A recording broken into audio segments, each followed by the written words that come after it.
Hi, I'm Hendo at Cosgear, and today we're making another cosplay essential, bandage wraps.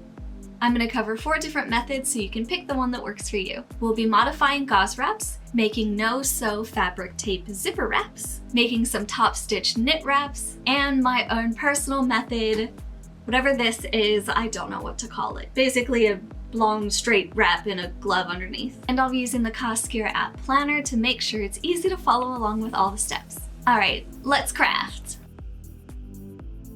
By far the easiest and fastest method is to just buy some wraps and then modify them. I bought this pack of a bunch of little gauze rolls, but you can also use canvas wraps, or like the wraps that they usually sell for like MMA fighters and stuff. I know a lot about fighting. Basically, we're just gonna weather these to look a little more worn and real. Of course, you can unravel them and weather the sides by just dry brushing or airbrushing or something similar, but I also want to show you this super quick and easy method. First, you just have to water down some acrylic paint. Make sure you dilute the paint all the way. If you leave some little clumps at the bottom, that's probably going to affect the way your wraps look, so just to be safe, try and dilute it all the way if you can. The next step is to completely soak your wrap roll in water. This is going to help make sure that the dyeing process is even. Then dip each end of the roll in the watered down paint. Just a little bit, the water is going to help the paint move across the gauze roll. Check to make sure the whole side is covered in that paint mixture. You don't want any clean white gaps. And keep the roll vertical when you're done dipping it. If you lay it on its side, it's gonna start to pool, and that's not a big deal if you just do it for a little bit, but don't let it dry that way.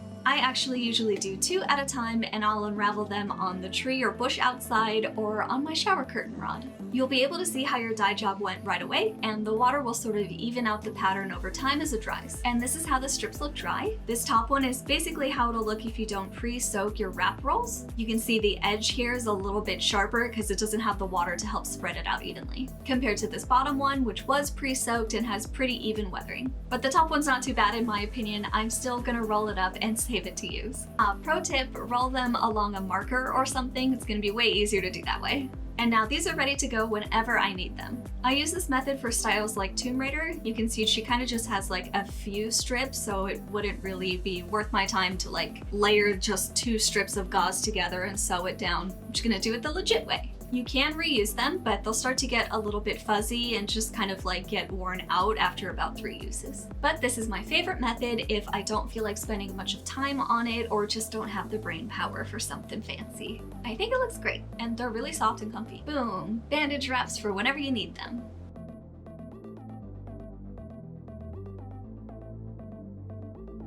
If wraps are a major part of your look, you may want something comfy and stretchy that you don't have to wrap every single time. And for this, we're gonna use a stretch knit fabric. Recycle or thrift if you can. T-shirts are a perfect material. I just happen to have this scrap of white spandex fabric. This time I'm actually gonna make a bandage wrap top, but it's the same process for your arms or legs or wherever you need a bandage wrap. I've cut a bunch of fabric strips. They're each about 7 millimeters wide and a yard long. Look at my crossing units of measurement. They should be long enough to go completely around your torso or whatever part you're wrapping. I think it's important that the width be pretty even just to make the dip dye method of weathering a lot easier. If you cut your strips along like masking tape, you'll get a really straight and even result. Now I'm rolling the strips up and trying to make at least one side as even as possible. You're gonna layer these strips, so mostly one side has to be like pretty nice because the other one's kind of gonna be tucked under the layer before it. And then it's the same process as before. I'm going to pre-soak all of these rolls with water and then dip them into the watered down acrylic paint mixture. Make sure you dilute the paint all the way if possible. Again, I do 2 at a time and unravel them outside so that they get a chance to dry and level out the color.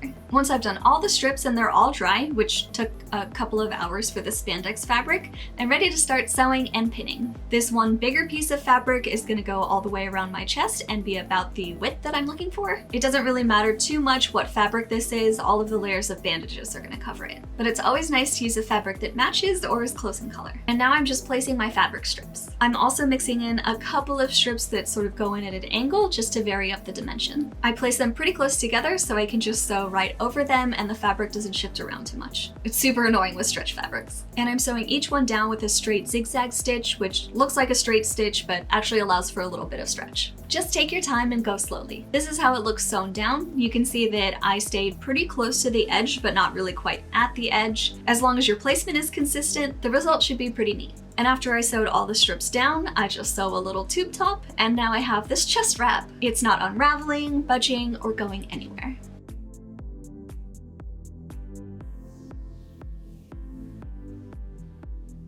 There's of course a way to make bandage wraps without any sewing, and for this you'll need 2 zippers, some fabric material, mine's going to be a non-stretch linen, and some double-sided fabric tape. First, make a duct tape pattern of your forearm, or wherever your wrap is going to be. Make a straight line where the zipper will be, mark lines where the layers of fabric will go, and then go ahead and cut it off. If your zipper isn't already to size, you can go ahead and cut it to the correct length. The zipper should end at the wrist so that you can get your hand through. Unless you have a separating zipper, then you don't really have to worry about that, but those are kind of hard to put on your arms by yourself. I put a drop of super glue where I want my zipper to end, and then cover that with hot glue, and then just cut off the excess. Now cut some fabric strips, preferably out of a non-stretch fabric because it's going to make the process a little bit easier. This here is a non-stretch linen. I've cut these about 6 millimeters wide so that I can have at least 4 layers on my forearm. These strips are actually going to be pretty short, so it's not really worth it to roll them and do the dye method.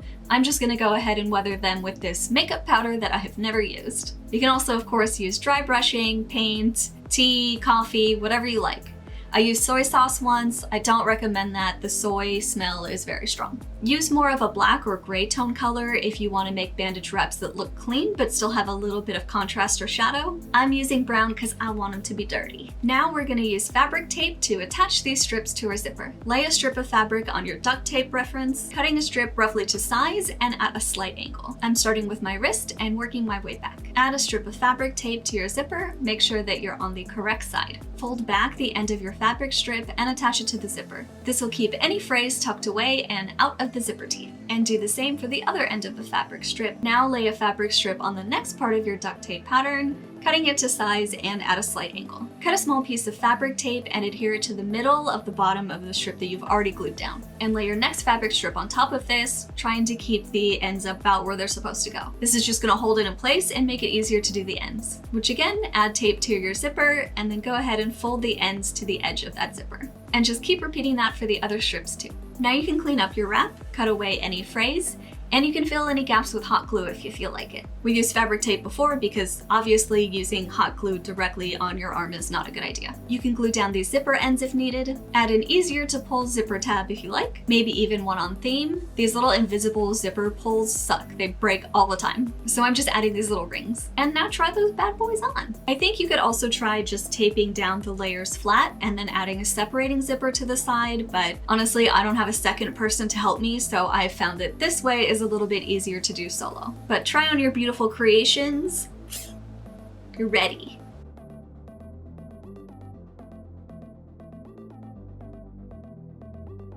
I'm not really sure what to call this last method, so I'm gonna toot my own horn and call it the too legit to quit method. But in this case, we're basically just gonna make our own long bandage wraps, but add a stretchy glove of the same color underneath to help us out with any gaps in the wrap gaps. First, I'm cutting one long strip of this sturdy faux leather fabric. Sew panels together if you need to. I used 2 panels and the strip is about 3.5 yards long in total. This is enough to cover my hand along with most of my forearm. Sew a small thumb loop at the end of each strip. This will be for your thumb to help with the positioning of the wrap so it doesn't really go anywhere. You might want the loop to be a little bit longer to avoid any issues with placing the wrap, but I kind of already know what works for me. You can also place a loop on your hand instead, like I did with this pair, but the thumb strap is a little bit comfier and a little bit less bulky. So now we can see how well we've done by just placing our thumb in this loop and wrapping the bandage as normal. Spread your palm and fingers out while wrapping and try to keep the bandages as flat as possible. I've added Velcro to the end of these strips before, but this time I'm going to try just tucking them in and seeing how that goes. You can see here this fabric is not very stretchy, so over time it's going to loosen and show some gaps in these wraps and you'll be able to see my skin show through, which just looks a little bit more messy and disheveled than I'm aiming for. So I'm going to add some gloves underneath. You can just buy a pair and cut the fingers off, but I have this fabric laying around, so I'm just going to sew a quick one. This is what it looks like. This actually also makes wearing the wraps a little bit comfier because the edges of the wraps aren't like embedded into my skin this way. This isn't totally necessary, but I think it makes the wraps a lot easier to wear for multiple hours, and it's nice to have one really reliable pair. I also want to add a bit of weathering to the edges just to make the bandages pop a bit better. This time I'm just going to dry brush some dark brown acrylic paint on the edges. Alternatively, you could just paint the middle a lighter color. I'm not spending too much time on it, just enough to create a nice contrast on the edge. I really like this method. This is typically my my go-to. I've used stretch leather in the past, but it doesn't tend to hold up like really long term. The PVC material, it's sort of just this like plastic layer on top of stretchy fabric that peels off over time like this. It's not really too bad. I used these for Wonder Woman for a really long time, probably like 3 years, but it's time for some new ones. A stretch suede or a micro suede would probably be my fabric of choice for this method.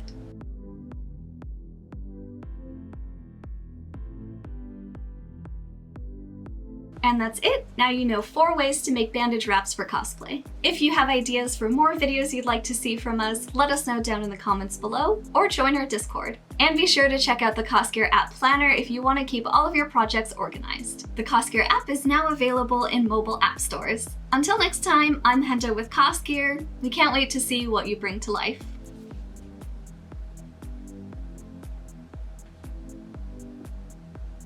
Did you schedule an appointment? I will give you scratches in like 20 minutes.